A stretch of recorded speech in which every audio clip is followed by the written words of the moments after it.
63일차 현대어 성경 히브리서 6장. 이제는 그리스도의 초보 진리를 배우느라 든자리에서 언제까지나 맴도는 일을 그만두고 더 깊은 진리를 배우는 자리로 나아가십시오. 또한 이해력을 키워서 건장한 교인의 품성을 갖추도록 하십시오. 착한 일을 해서 구원받으려는 어리석은 생각이나 하나님을 믿어야 한다는 필요성만 가지고 떠드는 일에 더 이상 귀 기울이지 마십시오. 세례와 성령의 은사와 죽은 자의 부활과 영원한 심판에 대해서도 더 이상 가르침을 받을 필요가 없습니다. 주께서 허락하신다면 이제는 다음 단계로 나아가야 합니다. 여러분은 어쨌든 복음을 이해하고 하늘에서 내리신 기쁨을 맛보았고 성령도 받았습니다. 그리고 하나님의 말씀이 얼마나 선하신가를 알고 앞으로 올 세계의 힘을 피부로 느꼈습니다. 그런데도 계속 하나님께 등을 돌린다면 다시는 주께 돌아설 수 없게 됩니다. 만일 여러분이 그리스도를 부인하거나 모욕하거나 무사람들 앞에서 욕되게 한다면 그것은 하나님의 아들을 다시 십자가에 못 박는 셈이니 여러분은 어떤 회개로도 새 사람이 되기 어렵습니다. 밭에 충분한 비가 내려 농부가 많은 곡식을 거두게 되었다면 그 밭은 하나님의 복을 경험한 것입니다. 그러나 밭이 가시나무와 엉겅퀴로 뒤덮인다면 그 밭은 쓸모없게 되어 불에 타고 말 것입니다. 사랑하는 형제들이여, 그렇다고 그 말이 여러분 모두에게 적용된다고는 생각하지 않습니다. 나는 여러분 각자가 구원에 합당한 열매를 각각 맺고 있다고 확신합니다. 하나님은 결코 불공평하신 분이 아닙니다. 여러분이 하나님을 위해서 열심히 일해왔고 또 예나 지금이나 한결같이 그분의 자녀들을 도움으로써 하나님을 사랑하고 있다는 것을 나타내고 있는데 하나님께서 어떻게 잊어버리실 수 있겠습니까? 우리는 여러분이 이 세상에 있는 동안 언제나 다른 사람을 사랑함으로써 충분한 보상을 받게 되기를 염원하고 있습니다. 그러니 여러분은 그리스도인이 된 것을 따분해하거나 영적으로 태만하거나 무관심에 빠져서는 안 됩니다. 오직 강한 믿음과 인내로 하나님께서 약속하신 것을 상속받은 사람들을 본받으십시오. 아브라함에게 주신 약속을 생각해 보십시오. 하나님께서는 자신보다 더 높은 이가 없기 때문에 자기 이름으로 맹세하시며 몇 번이나 아브라함에게 복 내리시고 그에게 아들을 주셔서 위대한 민족의 조상이 되게 하시겠다고 말씀하셨습니다. 아브라함은 하나님께서 약속하신 대로 아들 이삭을 주실 때까지 인내를 가지고 기다렸습니다. 사람들은 어떤 약속을 지킬 의지와 또 만일에 그것을 어겼을 때는 어떠한 벌이라도 달게 받겠다는 각오를 표시할 때 자기보다 더 위대한 분의 이름을 걸고 맹세합니다. 그렇게 하면 나중에 가서 어떠한 논쟁도 할 수 없게 됩니다. 하나님께서도 자신의 이름으로 맹세하심으로써 인간을 구원하시려는 그 약속이 완전하다는 것을 보증하셨으며 그분의 계획이 변경되지는 않을까 하는 염려는 조금도 할 필요가 없도록 하셨습니다. 하나님께서는 약속과 맹세를 동시에 다 우리에게 주셨습니다. 이 둘은 우리가 완전히 믿을 수 있는 것입니다. 하나님은 거짓말을 하실 수 없는 분이기 때문입니다. 그러므로 구원을 찾아 하나님께 피해온 사람들은 하나님께 이러한 보증을 받고 새로운 용기를 얻을 수 있게 되는 것입니다. 그리고 하나님께서 약속하신 그 구원을 조금도 의심 없이 확신할 수 있게 되는 것입니다.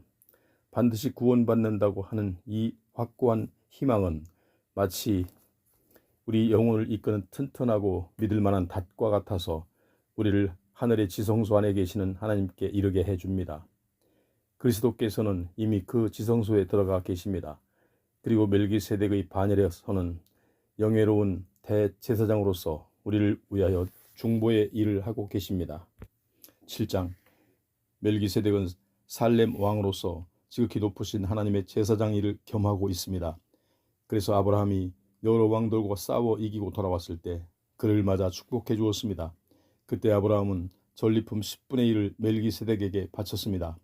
멜기세덱이라는 이름은 정의를 뜻하고 나라 이름은 살렘인 평화를 뜻합니다. 그 이름의 뜻대로 그는 정의의 왕인 동시에 평화의 왕이기도 합니다. 멜기세덱에게는 아버지도 어머니도 없으니 족보도 또한 없습니다. 그는 출생도 사망도 없어서 그 생명이 하나님의 아들과 같으며 영원한 제사장 일을 맡아보는 사람입니다.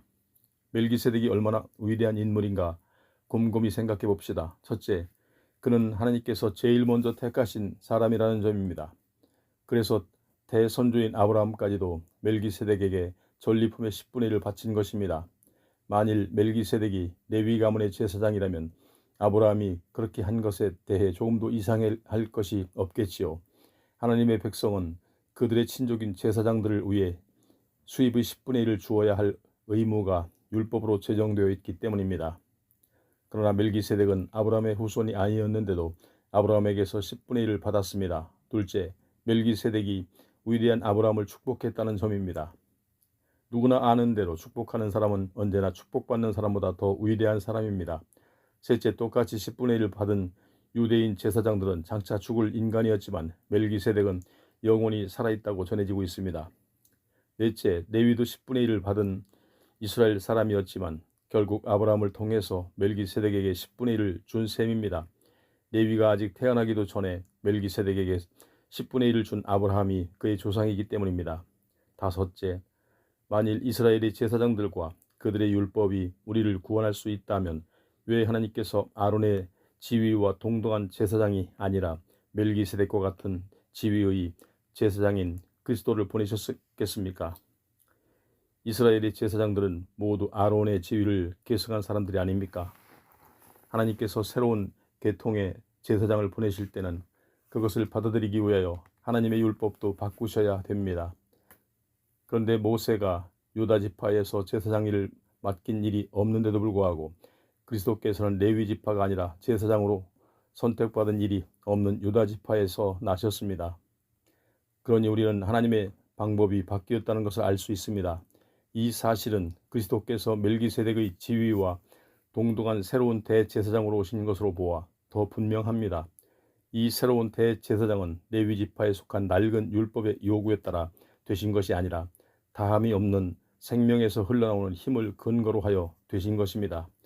그래서 시편 기자도 그분을 가리켜 당신은 멜기세덱과 같은 위치에서는 영원한 제사장이십니다. 라고 한 것입니다. 혈통을 존중하던 옛 율법 규정은 아무런 역할을 못하기 때문에 폐지되었습니다. 그것은 사람을 구원할 힘이 없는 무익한 것이어서 아무도 하나님과 실제적으로 바른 관계를 가질 수 없게 만들었습니다. 그러나 지금 우리는 많은 희망을 갖게 되었습니다. 그리스도께서 우리를 하나님이 받으실 만한 사람으로 만들어주시고 또 우리가 하나님께 가까이 나아갈 수 있게 되었기 때문입니다. 하나님께서는 맹세까지 하시면서 그리스도를 영원한 대제사장으로 세우셨습니다. 하나님께서 이렇게 제사장들을 세우실 때 맹세까지 하신 일이 일찍이 한 번도 없었습니다. 그러나 그리스도에 대해서만은 이렇게 말씀하셨습니다. 여호와 한 번 맹세하셨으니 결코 물리지 않으시리라. 너는 영원히 제사장이 되리라. 멜기세덱을 이어받을 제사장이 되리라. 이 같은 하나님의 맹세는 그리스도께서는 새롭고 더 나은 계약의 확실성을 영원히 보증하실 수 있는 것입니다. 옛 계약 아래에는 많은 제사장들이 필요하였습니다. 나이 많은 제사장이 죽으면 다른 사람을 그 자리에 세워 제사장직을 이어나가야 하였습니다. 그러나 예수께서는 영원히 사시는 분이시므로 제사장직을 영원토록 맡아보십니다. 영원히 살아계신 예수께서는 하나님 우편에 앉아 사람들의 죄를 대신 지시려고 자신이 피를 흘렸다는 사실을 하나님께 회상시켜 드리고 계시기 때문에 자신을 통해서 하나님께로 다가오는 사람들을 완전히 구원하실 수 있습니다. 그러니 그리스도야말로 참으로 우리가 필요로 하는 대제사장이 아니고 누구이겠습니까? 그분은 거룩하시고 흠도 죄의 얼룩도 없으시고 죄인들에 의해서 더럽혀지지도 않으셨습니다. 하늘에는 그분을 위한 영예로운 자리가 마련되어 있습니다. 그분은 다른 제사장들처럼 먼저 자신의 죄를 씻은 후 다른 사람들의 죄를 씻기 위해 날마다 동물의 피를 드릴 필요가 없습니다. 그분은 십자가에 달려 자신을 단 한 번 희생제물로 드리심으로써 그 모든 일을 완성하셨기 때문입니다. 옛 제사 제도의 굴레 속에서는 아무리 대제사장이라 할지라도 악에서 완전히 벗어날 수 없는 연약하고 죄 많은 인간이었습니다. 그래서 후에 하나님께서는 맹세까지 하시면서 완전하신 아들을 영원한 대제사장으로 임명하신 것입니다. 8장. 다시 요약해서 말한다면 우리의 대제사장은 바로 그리스도이시며 지금 그분은 하늘에서 가장 영예로운 자리인 하나님 오른편에 앉아 계신다는 것입니다. 그분은 인간이 아닌 주님의 손으로 지으신 참 예배의 장소인 하늘의 성전에서 제사장 일을 하고 계십니다. 모든 대제사장들이 예물과 희생제물 드리는 일을 해왔듯이 그리스도께서도 제물 드리는 일을 하신 것입니다. 그러나 그리스도께서 드리신 희생제물은 땅 위의 제사장들이 드린 희생제물보다 훨씬 더 값진 것입니다. 만일 그리스도께서 아직도 땅 위에 계신다면 옛 유대의 희생제사 제도를 따르는 제사장들이 있는 한 결코 제사장이 되지는 않으셨을 것입니다. 땅 위의 제사장들이 들어가 일하는 성전은 하늘에 있는 본래의 성전을 본떠서 만든 것에 지나지 않습니다. 모세가 성막을 세우려고 했을 때 하나님께서는 시내 산에 이르는 대로 하늘에 있는 성전을 그대로 본떠서 만들라고 경고하셨기 때문입니다. 그리스도께서는 지금 하늘의 대제사장들보다 더 중요한 임무를 담당하고 계십니다. 그리스도께서 우리에게 전해주시는 하나님의 새 계약에는 훨씬 더 나은 약속이 들어있기 때문입니다. 옛 계약은 이미 효력이 없습니다. 만일 그것이 흠이 없었다면 또 다른 계약을 무엇 때문에 세웠겠습니까? 하나님께서는 옛 계약에서 흠을 발견하시고 다음과 같이 말씀하셨습니다. 내 백성아, 너희는 똑똑히 듣고 알아라. 이제 얼마 있지 않으면 내가 이스라엘과 유다 백성 전체를 상대로 새 계약을 체결하겠다. 물론 내가 그들의 조상들과도 계약을 체결한 일이 있었으나 이번에는 그것과 아주 다른 새 계약이다. 그들의 조상들이 애굽에서 종살이를 하고 있을 때 나는 그들을 데리고 나왔다. 내가 이렇게 그들을 해방시키던 날 그들과 계약을 체결하였다. 나는 그 계약을 충실하게 지켜주었으나 그들이 일방적으로 그 계약을 깨뜨려 버렸다. 그래서 나는 그들을 미워하고 징계하였다. 그러나 이제 내가 이스라엘 백성과 체결하려는 새 계약은 계약 자체가 완전히 옛 것과 다르다. 이 계약은 내가 각 사람과 개인적으로 체결하겠다. 나는 이제 나의 새 계약을 돌판에 써서 그들에게 주지 않고 그들 각자의 마음에 양심에 새겨놓겠다. 나는 이렇게 내 법을 그들의 가슴 속에 새겨놓고 그들의 부드러운 살과 피 속에 넣어주어 나는 그들의 하나님이 되고 그들은 나의 백성이 되도록 하겠다. 그러면 아무도 다른 사람을 훈계할 필요가 없고 아무도 자기 형제에게 주님을 알고 두려워하라고 말하지 않을 것이다. 그때는 가장 천한 사람에서 가장 존귀한 사람에 이르기까지 모든 사람이 내가 누구인지를 알 것이기 때문이다. 이렇게 모든 사람이 나를 알 때가 오면 나도 모든 인간의 불순종과 반역을 용서하고 더 이상 인간의 악행과 허물을 기억하지 않을 것이다. 이것은 내가 온 세상의 주인으로서 하는 말이다. 이처럼 하나님께서 우리 조상들에게 주셨던 옛 계약을 새 계약으로 바꾸시면서 이렇게 새로운 약속을 하셨습니다. 따라서 이제 옛 계약은 전혀 필요하지 않은 것입니다. 그것은 단지 구실의 유물일 뿐입니다. 9장. 맨 처음 하나님과 그분의 백성 사이에 맺은 계약에도 물론 예배 규정과 예배 장소에 대한 약속이 있었습니다. 말하자면 그 천막 안에는 구분된 두 개의 방이 있었고 그 첫 번째 방에는 금 등잔과 진설병을 얹어 놓은 상을 두었습니다. 이것을 성소라고 불렀습니다. 그리고 성소 안쪽 휘장으로 가려놓은 방을 지성소라고 해서 금 향단과 순금으로 전체를 입힌 계약궤를 두었습니다. 그 궤 안에는 십계명을 기록한 두 돌판과 만나를 넣은 금항아리와 싹이 돋은 아론의 지팡이가 들어 있었습니다.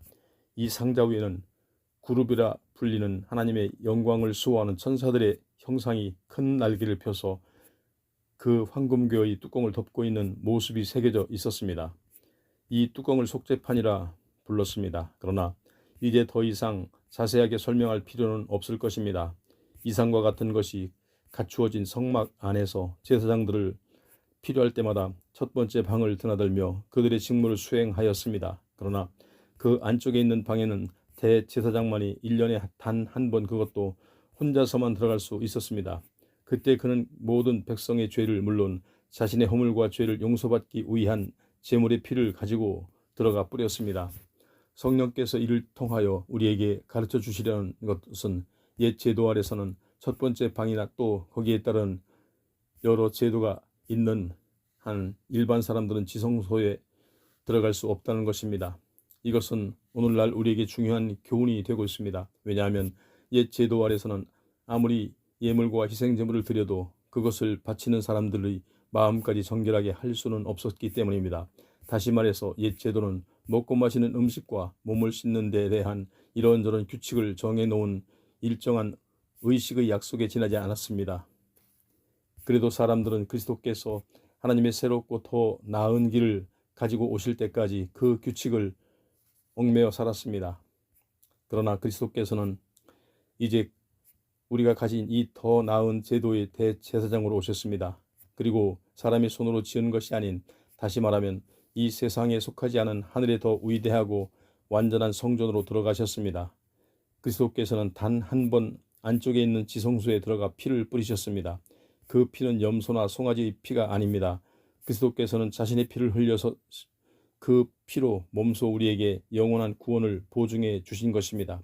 만일 옛 제도 아래에서 황소나 염소의 피와 암송아지의 채가 사람들의 몸을 죄악에서 씻어낼 수 있었다면, 하물며 그리스도의 피가 우리의 마음과 생활을 변화시킨다는 것은 더욱 확실한 일이 아니겠습니까? 그리스도의 희생은 옛 율법에 얽매여 있는 고통에서 우리를 해방시켜 살아계신 하나님을 기쁜 마음으로 섬기도록 만들어 주십니다. 그것은 영원히 살아계시는 성령의 도우심으로 티끌만한 죄도 흠도 없으신 그리스도께서 기꺼이 하나님께 자신의 몸을 들여 우리 죄를 대신해서 죽으신 덕분입니다. 그리스도께서는 이처럼 새로운 계약을 가지고 오셨습니다. 그리고 옛 제도 아래서 범한 죄의 형벌에서 인간을 구원하시려고 죽으셨기 때문에 그분에게 초청받은 사람들은 모두 하나님께서 약속하신 놀라운 복을 영원히 받을 수 있게 될 것입니다. 만일 어떤 사람이 재산 상속인을 정해놓은 유언장을 남겼다고 합시다. 그러나 그 재산한 유언장을 남긴 사람이 죽은 것이 증명될 때까지는 아무도 손댈 수가 없습니다. 유언은 유언한 사람이 죽은 후에야 비로소 효력을 발생하기 때문입니다. 그 사람이 살아있는 동안에는 아무리 그 재산이 상속인에게 약속된 것이라 하더라도 쓸 수 없습니다. 이런 이유로 첫 번째 계약도 효력을 발생하려면 그리스도의 죽으심을 증명할 피를 뿌려야 했던 것입니다. 모세는 백성에게 하나님의 율법을 다 들려준 후에 물에 섞은 송아지와 염소의 피를 우슬초와 붉은 양털에 묻혀서 계약의 책과 모든 백성에게 뿌렸습니다. 그리고 모세는 이렇게 말하였습니다. 이 피는 하나님과 여러분 사이에 맺은 계약이 효력을 발생하였다는 표입니다. 이것은 하나님의 명령에 따라 여러분과의 사이에 세우게 된 것입니다. 또 모세는 성막과 예배에 쓰이는 모든 기구에도 이와 같이 피를 뿌렸습니다. 옛 율법 아래에서는 모든 것이 피로써 깨끗해졌다고 할 수 있습니다. 피 흘림 없이는 죄를 용서받을 수 없기 때문입니다. 하늘에 있는 것을 본떠서 만든 땅 위의 성막과 그 안에 있는 모든 것은 이와 같이 모세가 짐승의 피를 뿌려서라도 정결하게 만들어야만 되었습니다. 그러나 그 원형인 하늘에 있는 것들을 정결케 하려면 훨씬 더 나은 희생제물이 필요한 것입니다. 그리스도께서는 하늘에 있는 참 성전을 본떠서 지은 땅 위에 있는 성소에 들어가신 것이 아닙니다. 바로 하늘의 성소에 들어가셔서 지금은 우리의 친구로서 하나님 앞에 계십니다. 그리고 그리스도께서는 땅 위의 대제사장이 해마다 정한 날에 짐승의 피를 가지고 지성소에 들어가 뿌린 것처럼 자신의 몸을 해마다 희생제물로 드릴 필요가 없습니다. 만일 그래야 한다면 세상이 시작되던 때부터 몇 번이고 거듭 죽으셔야 했을 테지만 절대 그렇지가 않습니다. 그리스도께서는 이 시대의 끝날 죽음으로 죄의 세력을 영원히 제거하시려고 단 한 번 이 세상에 오신 것입니다.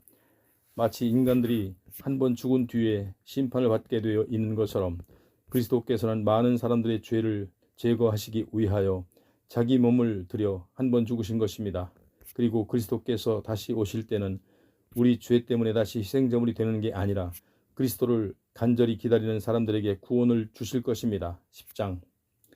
율법은 장차 그리스도께서 우리에게 주실 그 좋은 것들을 어렴풋이 보여주는 그림자에 지나지 않을 뿐 실체는 아닙니다. 그래서 옛 제도에 따라 희생제물을 해마다 반복해서 드렸지만 사람들은 결코 구원받지 못하였습니다.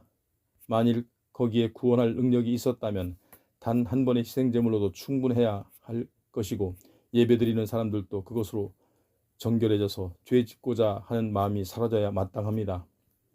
그러나 사실은 그와 반대였습니다. 해마다 드리는 희생제사는 그들의 마음을 순화시키기는커녕 도리어 불순종과 죄를 되새기게 하였으니 황소와 염소의 피로는 실제로 죄를 제거할 수 없는 것입니다. 그리스도께서 이 세상에 오셨을 때 이렇게 말씀하신 것도 그 때문입니다. 하나님, 황소와 염소의 피로는 흡족해 하실 수 없는 당신은 당신의 제단의 희생제물로 삼으시려고 저를 인간이 되게 하셨습니다. 죄를 용서받고자 당신 앞에 죽여 태운 희생제물로 당신의 마음을 흡족하게 해드릴 수는 없었습니다. 그래서 나는 보십시오. 성경에 기록된 대로 제가 당신의 뜻을 이루려고 목숨을 버리기 위해 왔습니다 하고 말씀드린 것입니다. 그리스도께서는 옛 제도가 요구하는 여러 가지 희생제물로는 하나님을 흡족하게 해드리지 못한다는 것을 말씀하신 후에 나는 내 목숨을 버리기 위해 왔습니다 라고 덧붙여서 말씀하셨습니다. 그리스도께서는 훨씬 더 나은 제도를 세우시려고 첫 번째 제도를 폐지하셨습니다. 그리고 이 새로운 계획 아래 우리를 위해 단 한 번 죽으신 그리스도의 죽음으로 우리는 죄를 용서받아 거룩한 사람이 되었습니다. 옛 계약 아래서는 제사장들이 날마다 제단 앞에 서서 희생제물을 드렸으면서도 결코 우리 죄를 제거할 수 없었습니다.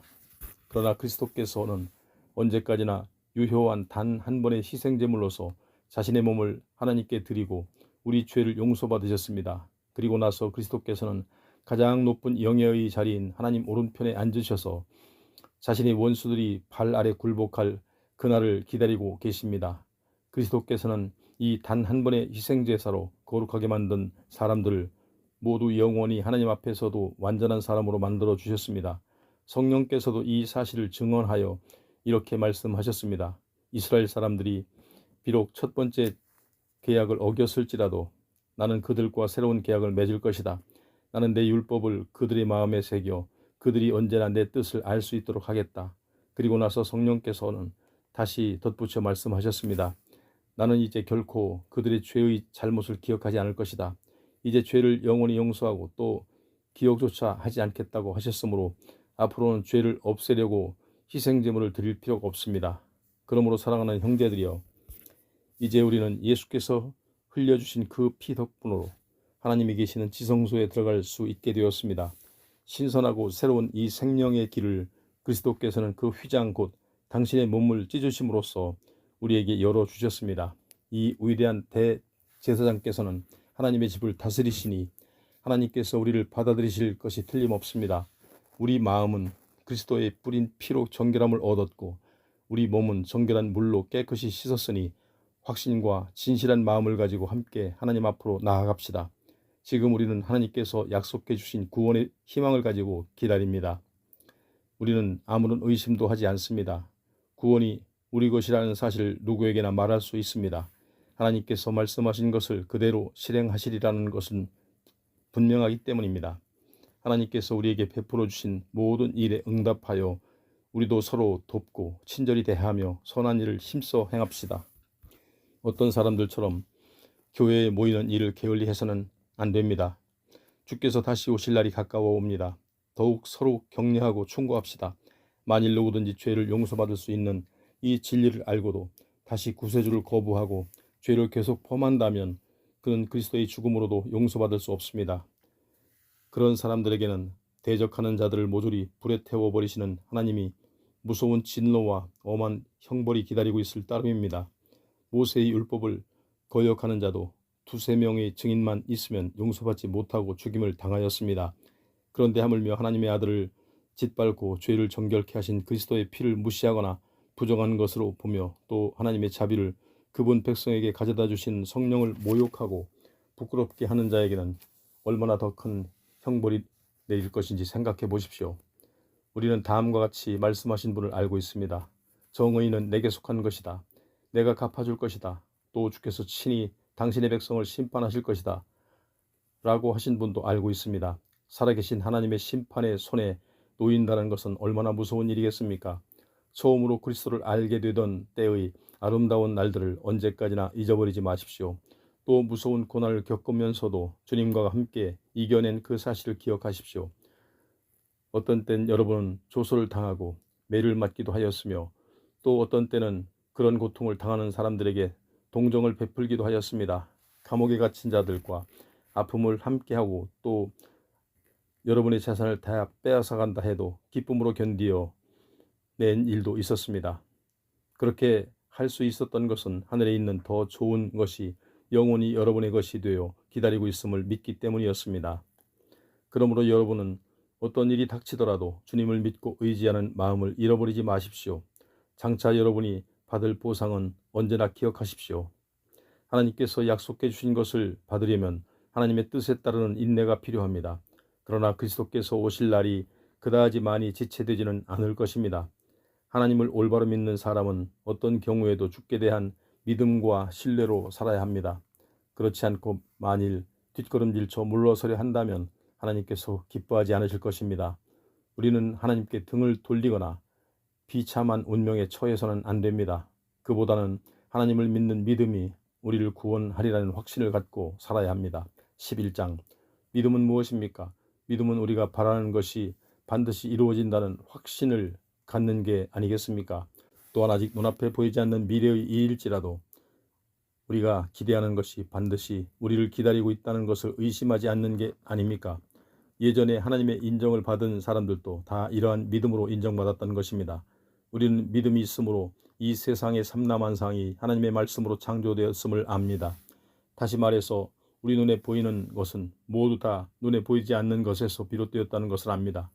아벨이 하나님께 순종하여 가인이 드린 것보다 훨씬 더 하나님께서 기뻐하시는 제물을 드린 것도 믿음이 있었기 때문입니다.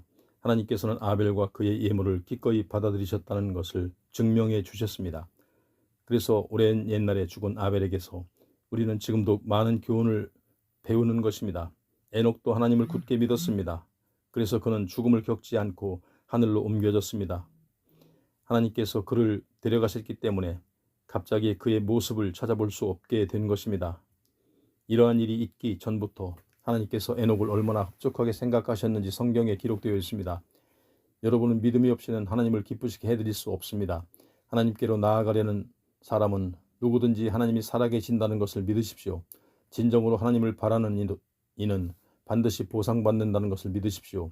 노아도 하나님을 믿은 사람입니다. 그는 하나님께서 장차 일어날 일을 경고해 주셨을 때 홍수의 조짐 같은 것이 전혀 없었는데도 그 말씀을 믿었습니다. 그리고 시간을 허비하지 않고 방주를 만들어 자기 가족을 구원해냈습니다. 하나님을 믿는 노아의 신앙은 그 당시 거역만을 일삼던 사람들의 죄나 불신앙과 비교할 때 너무나도 대조적이었습니다. 이 믿음 때문에 그는 하나님께서 받아들이시는 사람이 된 것입니다. 아브라함도 하나님을 굳게 믿었습니다. 그래서 하나님께서는 그에게 고향을 떠나 약속해 준 먼 땅으로 가라고 지시하셨을 때 아브라함은 그대로 순종하였습니다. 그는 자신이 가는 곳이 어디인지도 모르는 채 고향을 떠났습니다. 그리고 하나님께서 약속하신 땅에 들어가서 훗날 하나님께 같은 약속을 받은 이삭과 야곱처럼 천막을 치고 살았습니다. 아브라함은 하나님께서 튼튼히 기초 위에 세운 하늘의 도성으로 그를 데려가 주시리라는 확신 속에서 기다리고 산 것입니다. 그 하늘의 도성은 바로 하나님께서 설계하고 건설하신 곳입니다. 아브라함의 아내 사라도 믿음이 깊었습니다. 사라는 이미 나이가 많이 들어 아기를 낳을 수 없었지만 하나님께서 반드시 약속을 이루어 주시리라는 믿음을 굳게 갖고 있었으므로 어머니가 될 수 있었습니다. 아기를 가지기에는 너무나 늙은 아브라함에게서 하늘의 별과 바다의 모래와 같이 셀 수 없을 만큼 많은 자녀들이 태어나 큰 민족을 이룬 것입니다. 지금 내가 열거한 이 사람들은 하나님께서 약속하신 것을 다 얻은 뒤 온 것은 아닙니다. 그들은 단지 그 약속이 자기 앞에 다가오고 있는 것을 기쁨으로 기다렸습니다. 그들은 잠시 이 땅에 나그네로 와 있는데 불과하다는 것을 알고 있었습니다. 그들이 이렇게 생각한 것으로 보아 하늘에 있는 참 고향을 그리워했음을 알 수 있습니다. 만일 그들이 이 세상의 여러 가지 달콤한 생활로 돌아가기를 원했다면 언제든지 돌아갈 수 있었습니다. 그러나 그들은 그것을 원하지 않고 하늘의 도성을 바라보며 살았습니다. 그래서 하나님 역시 그들의 하나님이라 불리는 것은 수치로 여기지 않으시고 그들을 위한 하늘의 도성을 만들어 두셨습니다. 하나님께서 아브라함의 믿음을 시험하셨을 때도 아브라함은 아무런 의심 없이 하나님을 믿었습니다. 그래서 아브라함은 아들 이삭을 제물로 삼아 제단 위에서 그를 죽여 희생제사를 드리려고 했던 것입니다. 그렇습니다. 아브라함은 그 이삭을 통해서 그의 자손이 퍼져나가게 되리라는 하나님의 약속을 믿었음에도 불구하고 이삭을 희생제물로 바치려 하였습니다. 만일 이삭이 죽더라도 하나님께서 다시 살리시리라고 아브라함은 믿었던 것입니다. 그리고 바로 그와 같은 일이 이루어졌습니다. 죽을 운명에 놓여있던 이삭이 살아있는 그대로 다시 아브라함에게로 되돌아온 것입니다. 하나님께서 장차 자신의 두 아들 야곱과 에서에게 복을 내려주시리라는 것을 이삭이 알게 된 것은 그에게 믿음이 있었기 때문입니다. 야곱은 나이가 들어 죽을 때 지팡이를 의지하고 서서 믿음으로 하나님께 기도드린 뒤 요셉의 두 아들을 축복해 주었습니다. 요셉의 임종을 맞았을 때 이스라엘 백성들은 하나님께서 애굽에서 이끌어내시리라고 말한 것도 그에게 확고한 믿음이 있었기 때문입니다. 그래서 그는 자손들에게 애굽을 떠날 때 자기 유골도 가지고 나가 달라고 부탁을 한 것입니다. 모세의 부모도 믿음이 깊은 사람들이었습니다.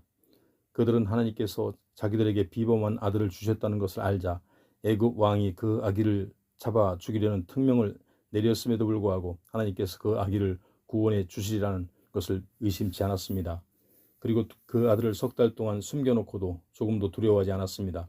모세가 어른이 되었을 때 애굽 왕의 손자로 불리는 것을 거절한 것도 그에게 믿음이 있었기 때문입니다. 모세는 잠시 동안의 쾌락을 위해 죄에 빠지기보다는 하나님의 백성과 함께 고난을 나누는 길을 선택한 것입니다.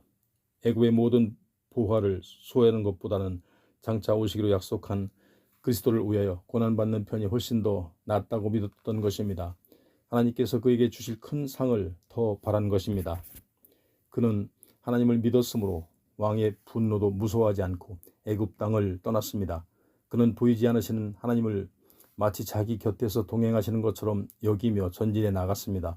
모세가 하나님의 지시대로 사람들에게 어린 양을 잡게 하고 그 피를 그들의 집 문설주에 뿌리라고 명령한 것도 하나님께서 그 백성을 구원하시리라는 것을 믿었기 때문입니다. 그 결과 애굽 사람들의 맏아들은 하나님께서 보내신 죽음의 사자 손에 다 죽었지만 이스라엘 집안의 맏아들은 다 보호를 받았습니다. 이스라엘 백성들은 하나님을 믿고 마치 마른 땅을 밟고 가듯 홍해를 건너갔지만 그를 추격하던 애굽 사람들은 모두 물에 빠져 죽었습니다. 이스라엘 사람들이 하나님의 명령대로 이랫동안 여리고 성곽을 돌자 성벽이 무너진 것도 그들의 믿음 때문이었습니다. 장녀 라합이 이스라엘의 정탐꾼을 자기 집에 숨겨준 것도 하나님의 능력을 믿었기 때문입니다. 그래서 하나님께 불순종한 여리고성 사람들이 멸망할 때 라합은 구원받았습니다. 이제 얼마나 더 말해야 하겠습니까? 기드온, 바락, 삼손, 입다, 다윗, 사무엘, 그 밖에 다른 예언자들의 신앙에 대해서 다 이야기하면 아무리 해도 시간이 모자랄 것입니다. 이 사람들은 모두가 한결같이 하나님을 믿었습니다. 그 결과로 그들은 전쟁에서 승리하였고 이웃 나라들을 정복하였으며 자기 백성들을 정의로 다스리고 하나님께서 약속하신 것을 받았습니다. 또한 사자굴에 던져졌으나 해를 받지 않았고 맹렬히 타는 불구덩이에 던져졌으나 조금도 상처를 입지 않았습니다. 어떤 사람은 믿음으로 죽음의 칼날을 피해서 위험을 면하였습니다. 어떤 사람은 병들어 연약하였으나 믿음으로 다시 건강하게 되었고 또 어떤 사람은 전쟁터에서 믿음으로 큰 힘을 얻어 적군을 전부 격퇴시키고 승리를 거두기도 하였습니다. 그리고 어떤 여자들은 믿음이 있었으므로 사랑하는 가족이 죽었다가 다시 살아나는 기쁨을 맛보았습니다. 어떤 사람들은 장차 더 나은 생명의 부활을 얻으려고 감옥에서 풀려나는 대신 매맞고 사형을 당하기도 하였습니다.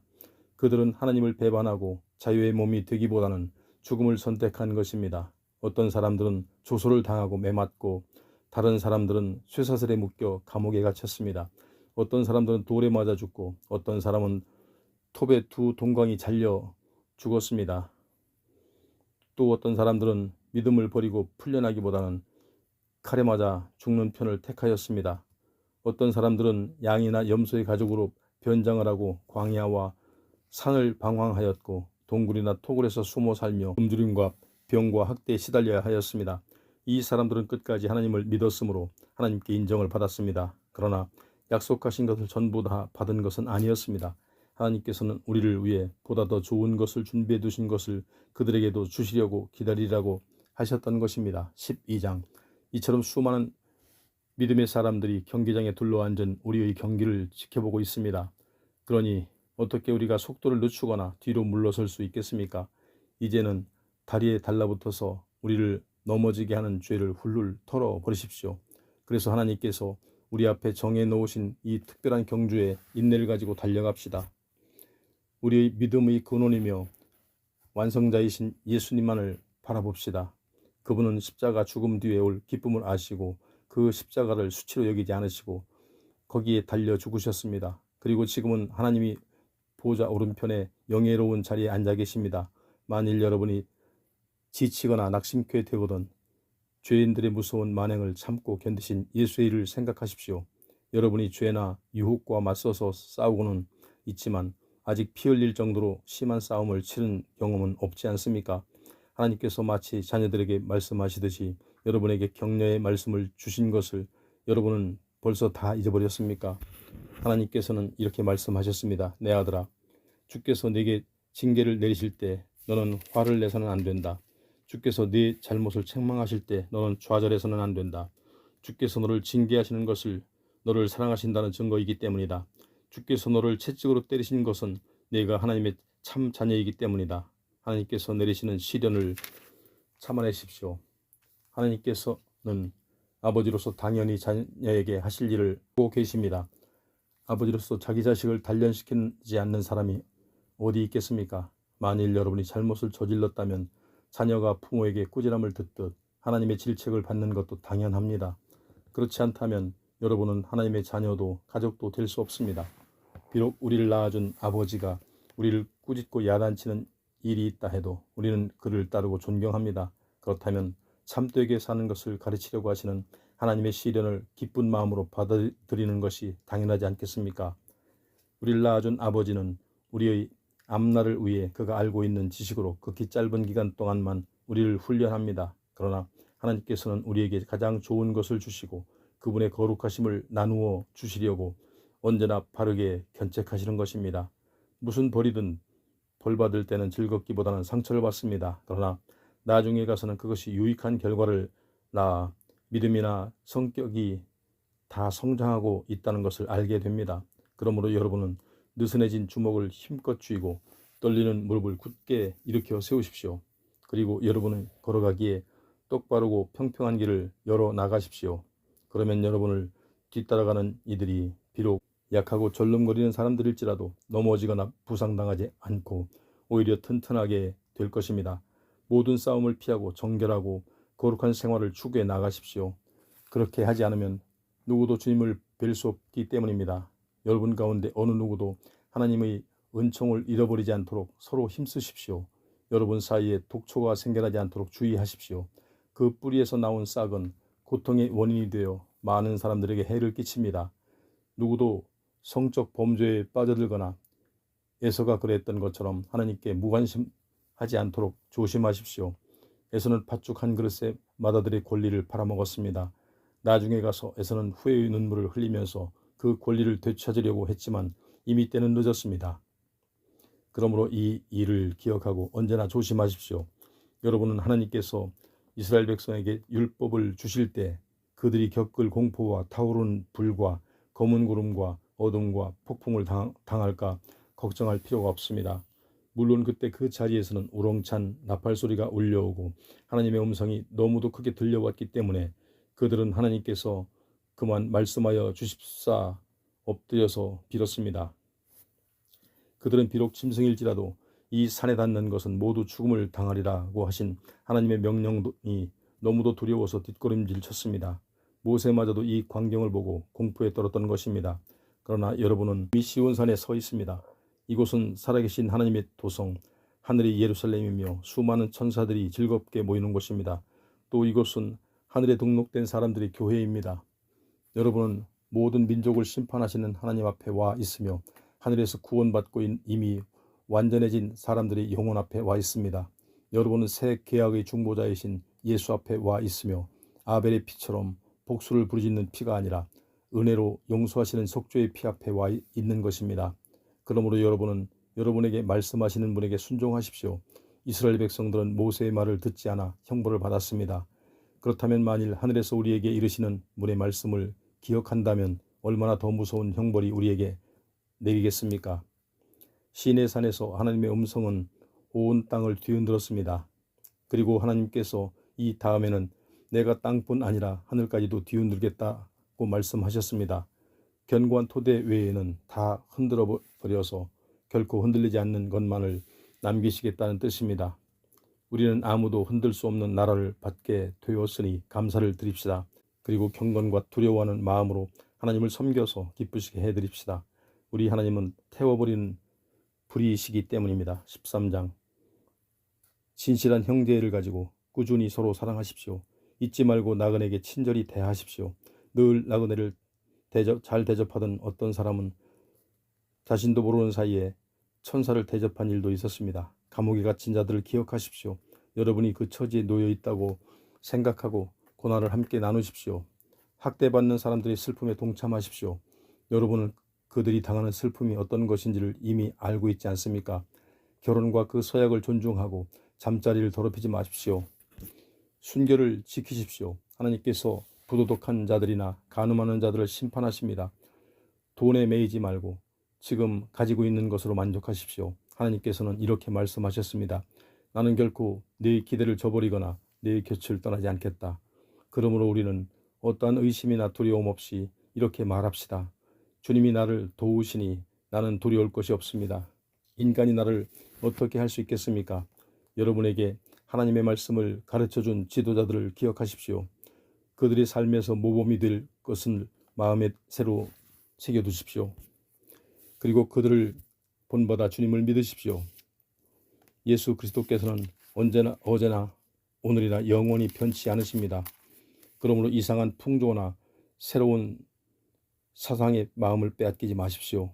여러분의 영적 능력은 하나님의 은사로 주어진 것이지 어떤 정해진 음식을 먹는 따위로 의식적인 규칙에서 얻어지는 것이 아닙니다. 그런 규칙에 얽매인 사람은 아무런 유익도 얻지 못하였습니다. 우리에게는 오직 단 하나의 제단이 있습니다. 그리스도께서 희생제물이 되신 십자가라는 제단입니다. 그러니 유대인의 율법에 매달려서 구원을 찾으려는 사람은 이 제단에서 구원을 받을 수 없습니다. 유대인이 율법 제도에 따르면 대제사장은 속죄제물로 죽인 짐승의 피를 가지고 성소에 들어갔습니다.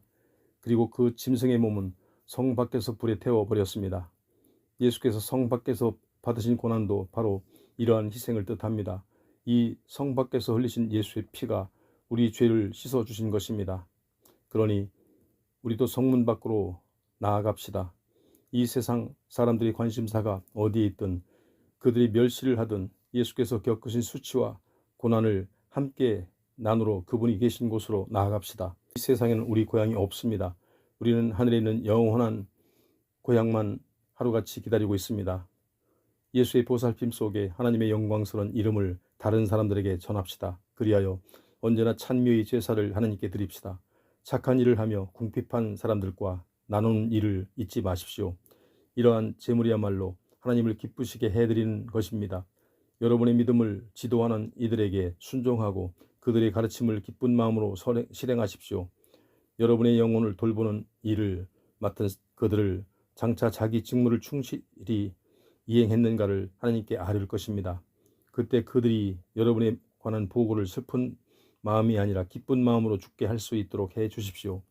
그것은 다 여러분을 위한 일입니다. 우리를 위해 기도해 주십시오. 우리는 늘 깨끗한 양심으로 바르게 살기를 원하고 있습니다. 나는 지금 더욱 절실히 여러분의 기도가 필요합니다. 여러분의 기도에 힘입어 하루빨리 여러분 곁으로 돌아가고 싶기 때문입니다. 우리 주 예수를 죽은 자 가운데서 살리신 평화의 하나님께서 여러분이 하나님의 뜻을 따르기에 불편이 없도록 모든 여건을 구비해 주시기를 기도합니다. 하나님과 여러분 사이에 세우신 영원한 계약을 피로 서명해 주신 양들의 위대한 목자 예수 그리스도께서 당신의 권능으로 여러분이 하나님을 기쁘시게 하는 일만 하게 해 주시기를 빕니다. 그리스도께서 영원한 영광이 있기를 빕니다. 아멘. 형제들이여, 비록 요점만 짤막하게 쓴 편지지만 나의 당부를 인내를 가지고 이루어 주십시오. 형제 디모데가 방금 감옥에서 풀려나왔음을 알려드립니다. 그가 곧 이곳에 오면 그와 함께 여러분을 만나러 가겠습니다. 여러분의 지도자들과 그곳에 있는 모든 신도들에게 문안을 드립시다. 여기 나와 같이 있는 이달리아에서 온 그리스도인들이 여러분에게 사랑을 보냅니다. 하나님의 은총이 여러분과 함께 하시기를 빕니다. 야고보서 1장. 하나님과 주 예수 그리스도의 종 야고보가 나라 밖에 흩어져 사는 이스라엘 12지파에게 문안을 드립니다. 사랑하는 형제들이여, 여러분이 많은 어려움과 시련을 겪고 있습니다. 그렇다면 기뻐하십시오. 험난한 길은 여러분에게 인내를 기를 수 있는 기회이기 때문입니다. 인내력을 기르십시오. 이런 문제가 닥쳐올 때 거기서 빠져나오려고 몸부림을 치지 마십시오. 인내력이 충분히 길러지면 여러분은 완전히 성장해서 어떤 일에도 굴하지 않는 강한 성격의 소유자가 될 것입니다. 만일 하나님께서 여러분에게 무엇을 바라시는가 알고 싶거든 하나님께 여쭈어보십시오. 그러면 하나님께서 기꺼이 여러분에게 가르쳐 주실 것입니다. 하나님께서는 지혜를 구하는 사람에게는 누구에게나 후하게 나누어 주시기 때문입니다. 그 일로 결코 여러분을 꾸짖지는 않으실 것입니다. 그러나 하나님께 구할 때는 반드시 응답해 주신다는 확신을 가지고 구하십시오. 의심하는 마음은 바람에 밀려 파도치는 물결과 같아서 침착성이 없습니다. 만일 여러분이 믿음으로 구하지 않는다면 주께 어떤 것을 기대하고 해도 소용이 없습니다. 그런 상태에서 정한 결단은 처음에는 이랬다가 나중에는 저랬다가 하여 매우 불안정한 것입니다. 이 세상에서 업신여김을 받는 형제가 있거든 기뻐하십시오. 주께서 높여주실 것입니다. 부유한 사람은 자기의 처지가 낮아짐을 기뻐하십시오. 재산이란 주님이 보시기에는 아무것도 아니기 때문입니다. 내리쬐는 한여름의 태양 아래 아름답게 피어나던 꽃도 곧 그 아름다움을 잃고 시들어 말라 버리듯이 부자의 생애도 이와 같습니다. 제 아무리 사업에 바쁘게 뛰어다닌다 해도 그것을 다 미치지 못하고 뒤에 남겨둔 채 죽고 마는 것입니다. 유혹을 당할 때 거기에 빠지지 않고 이겨낸 사람은 행복합니다. 그는 하나님을 사랑하는 사람에게 약속하신 생명의 면류관을 상으로 받을 것이기 때문입니다. 누구든지 악한 일을 할 마음이 생겼을 때 하나님께서 자신을 유혹하시는 것이라 생각하지 마십시오. 하나님께서는 결코 악을 행하기를 원하시지도 악을 행하도록 유혹하시는 일도 없습니다. 인간은 자기의 악한 생각이나 욕심에 끌려서 유혹을 당하는 것입니다. 그 악한 생각이 악한 행동을 하게 만들어 결국 하나님께 죽음의 형벌을 받게 됩니다. 그러니 사랑하는 형제들이여, 잘못된 길로 빠져들지 마십시오. 온갖 좋은 것과 특별한 것은 빛을 창조하신 하나님께로부터 옵니다. 하나님께서는 변함이나 그림자 같은 것이 전혀 없이 영원히 밝은 빛으로 비춰주십니다. 하나님께서 진리의 말씀으로 우리에게 새로운 생명을 주신 것은 온전히 하나님의 자유로운 뜻에 의한 것입니다. 그렇게 해서 우리는 하나님의 새로운 가족 가운데 최초의 자녀가 된 것입니다. 사랑하는 형제들이여, 말은 적게 하고 듣기를 즐기며 화는 잘 내지 않는 것이 가장 좋은 일이라는 것을 잊지 마십시오. 분노는 우리를 좋은 사람으로 만들지 못할 뿐 아니라 하나님께서 바라시는 사람이 되는데도 방해가 됩니다. 그러므로 더러운 것이나 악한 것은 모두 다 제거하여 버리고 우리가 받아들인 놀라운 하나님의 말씀에 기쁜 마음으로 순종하십시오. 그 말씀은 우리 마음을 사로잡아 우리를 구원할 능력이 있습니다. 또 듣기만 하고 그 말씀에 복종하지 않는 사람은 스스로를 기만하는 것입니다. 만일 누가 듣기만 하고 실천하지 않는다면 그는 거울에 비친 자기 얼굴을 바라보는 것과도 다른 것 같습니다. 그 사람은 거울 앞에서 떠나면 곧 자기 모습을 볼 수가 없고 또 자기가 어떤 생각을 생겼는지 잊어버립니다. 그러나 인간을 죄에서 풀어주신 하나님의 율법을 계속 착실하게 지켜나가는 사람은 그것을 잊어버리지 않을 뿐만 아니라 그 율법대로 실천합니다. 이런 사람에게는 큰 복을 내리십니다. 만일 누구든지 그리스도인이라고 내세우면서 함부로 말을 짓거리는 사람은 자신을 속이는 것이며 그런 신앙생활은 아무런 가치도 없습니다. 아버지 하나님께서 보시기에 순수하고 흠이 없는 그리스도인은 고아와 과부들을 돌봐주는 사람입니다. 이런 사람은 세속에 물들지 않고 주님 앞에 늘 진실하게 살아갑니다.